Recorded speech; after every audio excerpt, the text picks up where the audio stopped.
नमस्कार, NB news देख रहे हैं आप और मैं हूं आपके साथ मुस्कान। स्वागत है आप सभी का एनबी न्यूज के हिंदी बुलेटिन में। रुख खबरों की ओर कर लेते हैं। जम्मू के इंटरनेशनल बॉर्डर पर अरनिया सेक्टर के पास एक बार फिर से ड्रोन देखा गया है। ड्रोन दिखने की घटना सुबह 5:20 पर हुई है। बीएसएफ के जवानों ने ड्रोन पर दिखते ही फायरिंग की, जिसके बाद फायरिंग होते ही ड्रोन गायब हो गया।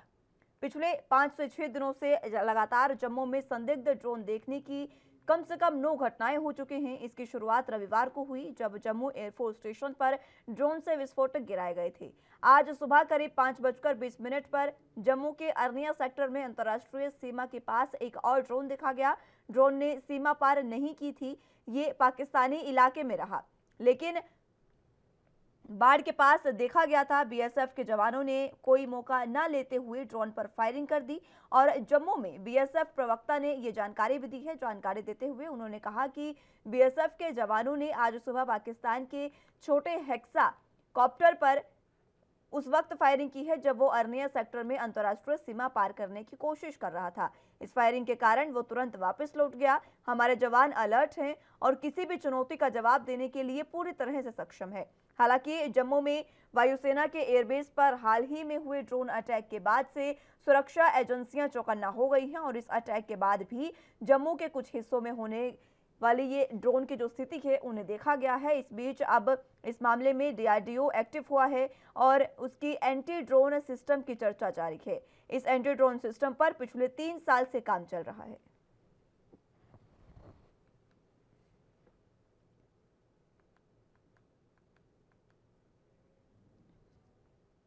एक जुलाई से कई नियम बदल गए हैं। अब उन्हीं नियमों के तहत अब अगर आप ड्राइविंग लाइसेंस बनवाने के लिए जा रहे हैं तो अब आपको इसके लिए टेस्ट नहीं देना होगा।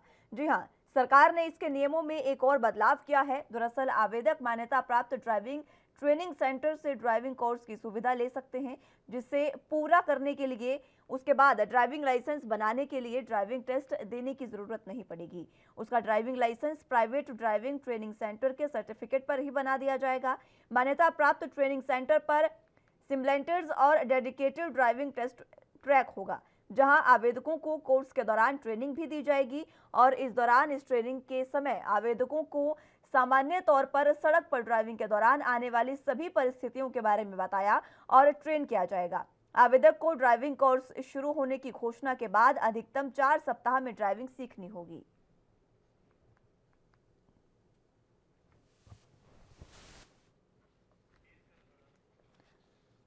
तो ड्राइविंग लाइसेंस के लिए अब एक नया नियम बदल गया है। बता दें कि 1 जुलाई से कई ऐसे नियम हैं जो बदले गए हैं और इसी बीच अब ये नया नियम बदल गया है। अब अगर आप ड्राइविंग लाइसेंस बनवाना चाहते हैं तो इसके लिए टेस्ट अनिवार्य नहीं होगा। अगर आप किसी ट्रेनिंग सेंटर से सर्टिफिकेट लिया है आपने और आपने वहां से ट्रेनिंग सीखी भी है, तो इसके बाद उस सर्टिफिकेट पर ही आपका ड्राइविंग लाइसेंस बना दिया जाएगा। बता दें कि जो सर्टिफिकेट है वो मान्यता प्राप्त ट्रेनिंग सेंटर पर होना चाहिए और इसके सिमुलेटर्स और डेडिकेटेड ड्राइविंग टेस्टेज ट्रैक भी होगा, जहां आवेदकों को कोर्स के दौरान ट्रेनिंग भी दी जाएगी और इस ट्रेनिंग के दौरान आवेदकों को सामान्य तौर पर सड़क पर ड्राइविंग के दौरान आने वाली सभी परिस्थितियों के बारे में बताया जाएगा। साथ ही उन्हें तमाम स्थितियों के बारे में अवगत भी कराया जाएगा। मान्यता प्राप्त ट्रेनिंग सेंटर से ही जो सर्टिफिकेट आपके होंगे उन्हीं पर जो ड्राइविंग लाइसेंस है वो बन पाएगा। अगर आप मान्यता प्राप्त ट्रेनिंग सेंटर से ट्रेनिंग नहीं लेते हैं तो उसके बाद आपको टेस्ट देना होगा। सरकार ने ये बड़ा बदलाव किया है इस नियम में, जिसके बाद अब ग्राहकों को कोई राहत मिली है।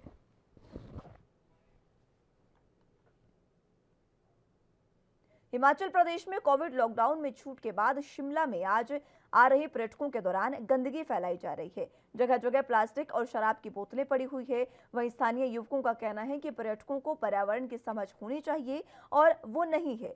लोग चीजों का इस्तेमाल तो कर रहे हैं लेकिन उसके बाद उन्हें सरेराह फेंक देते हैं। वहीं हिमाचल प्रदेश सीएम जयराम ठाकुर ने भी कहा कि पर्यटकों का स्वागत है। हमने प्लास्टिक की कई सालों से प्रतिबंधित किया हुआ है और ये भी सुनिश्चित किया जाएगा कि प्लास्टिक का कोई भी सामान खुले में ना फेंका जाए।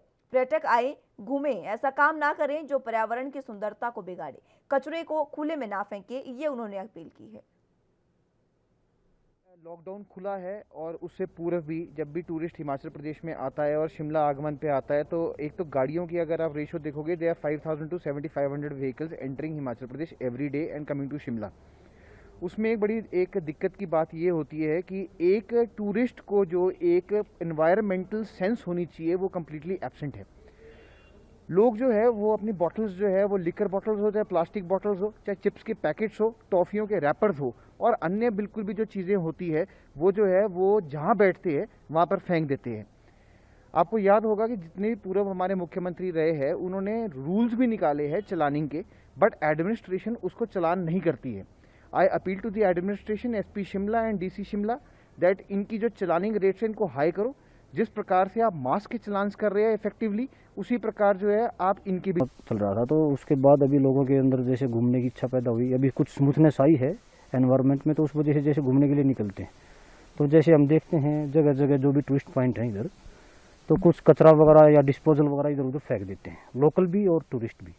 तो ये गलत है और हर नागरिक की जो है सिटीजन की जिम्मेवारी है कि इस टाइप की कोई भी हरकत ना करें, क्योंकि नेचर के साथ अगर हम खिलवाड़ करेंगे तो फिर कोई ना कोई नेगेटिव रिजल्ट आउटपुट हमारे सामने आएगा। तो उस चीज़ से बचना है और मैसेज यही है हमारे लिए भी और सभी के लिए कि इस तरह की गंदगी जो है ऐसी जगह पर क्या किसी भी जगह पर ना फैलाए। लंबे समय बाद आए हैं कोरोना के बाद, लेकिन हमें यहाँ के प्रकृति देख के बहुत अच्छा लगा। यहाँ जो भी पेड़ पौधे हैं बढ़िया है, लेकिन कुछ ये कचरा है उसी के ऊपर थोड़ा सा है, बोतल वगैरह कोई भी है वो छोड़ देते हैं, वो यहाँ पर नहीं छोड़नी चाहिए बस। बाकी यहाँ की जो भी है आज भी इसकी हवा है प्रकृति की, हाँ। इसलिए इसके लिए पहले से ही हमारी इंस्ट्रक्शंस ऑलरेडी वहाँ पर हैं, लेकिन काफ़ी अंतराल के बाद ये हो रहा है। ऐसी सूरत में और ज़्यादा मॉनिटर करने के लिए इसमें कहा जाएगा कि भाई सुनिश्चित करें कि प्लास्टिक का कोई भी सामान खुले में ना कोई फेंके जिसके कारण पर्यावरण को क्षति हो, नुकसान हो। और दूसरे, जो भी बाहर से कोई इस प्रकार की खाने की चीज़ें कोई ले आता है तो उसको भी इस तरह से इस्तेमाल दें जिसके कारण जो है उसका जो वेस्ट जो है वो हमारी यहाँ की नेचुरल ब्यूटी को, यहाँ के सौंदर्य को, यहाँ के पर्यावरण को नुकसान पहुँचाए। इस बात को सुनिश्चित करने के लिए एडमिनिस्ट्रेशन को फिर से वक्त एक छोटे से ब्रेक का है, फौरन हाजिर होंगे।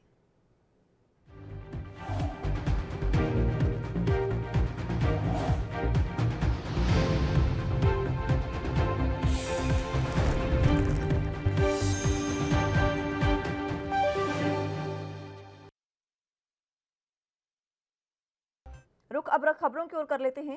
दिल्ली के कालिंदी कुंज इलाके में एक बार फिर से यमुना नदी में जहरीले सफेद झाग दिखाई दे रहे हैं और ये एक चादर की तरह पूरी नदी में फैले हुए हैं। पानी में तैरते सफेद झाग ने बता दिया है कि यमुना में प्रदूषण कम होने के बजाय लगातार बढ़ता जा रहा है। विशेषज्ञ बताते हैं कि यमुना नदी में बनने वाले इस जहरीले सफेद झाग की वजह से बीमारियों के फैलने का खतरा लगातार बढ़ता जा रहा है और सबसे ज्यादा खतरा ऐसे लोगों को होता है जो यमुना के पानी का इस्तेमाल नहाने के लिए करते हैं।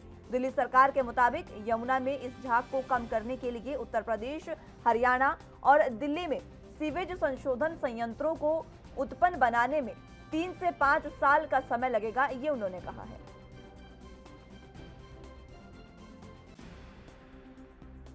रुक खबरों की ओर कर लेते हैं। यूपी के अयोध्या में प्रस्तावित नव्य अयोध्या वैदिक सिटी में धार्मिक दूतावास की जमीन देखने के लिए कर्नाटका सरकार का डेलीगेशन अयोध्या पहुंचा है। कर्नाटका पहला राज्य है जो वैदिक सिटी में धार्मिक दूतावास खोलने के लिए प्लाट देखने पहुंचा है। कर्नाटका रूरल इंफ्रास्ट्रक्चर डेवलपमेंट के चेयरमैन एम रुद्रेश ने अपनी टीम के साथ अयोध्या विकास प्राधिकरण के सचिव आरपी सिंह के साथ सर्किट हाउस में बैठक की है। बैठक के दौरान उन्होंने विजन डॉक्यूमेंट का प्रोजेक्टेशन भी देखा है और राम मंदिर की अटैचमेंट के बारे में भी अयोध्या विकास प्राधिकरण से कर्नाटका डेलीगेशन ने जानकारी ली है और इसी मौके पर पहुंचकर धार्मिक दूतावास का प्लाट भी उन्होंने देखा है।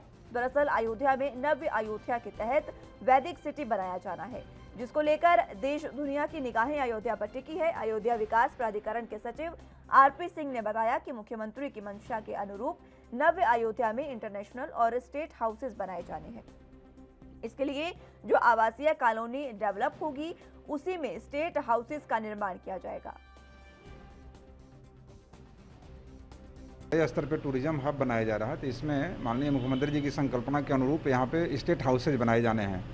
इसके लिए जो हम लोग आवासीय कॉलोनी बना रहे हैं आवास विकास परिषद के सहयोग से, उसी में स्टेट हाउसेज बनाना है। उसी में कर्नाटक सरकार के प्रतिनिधि के रूप में एम रुद्रेश जी आए हुए थे, वहाँ के एक सीनियर ऑफिसर हैं, कर्नाटका रूरल इंफ्रास्ट्रक्चर डेवलपमेंट जो संस्था है उसके चेयरमैन साहब हैं, और उनको ये देखना है कि अयोध्या में जो नई टाउनशिप बन रही है उसमें कर्नाटका सरकार के लिए जो उनका सांस्कृतिक दूतावास होगा, वहाँ का धार्मिक दूतावास होगा, उसके लिए ज़मीन और प्लॉटिंग का क्या तरीका है, किस प्रकार की टाउनशिप डेवलप हो रही है, किस प्रकार से श्री राम मंदिर का उससे अटैचमेंट है, किस प्रकार का सांस्कृतिक वैभव यहाँ निर्माण हो रहा है, इसी को देखने के लिए वो आए हुए थे।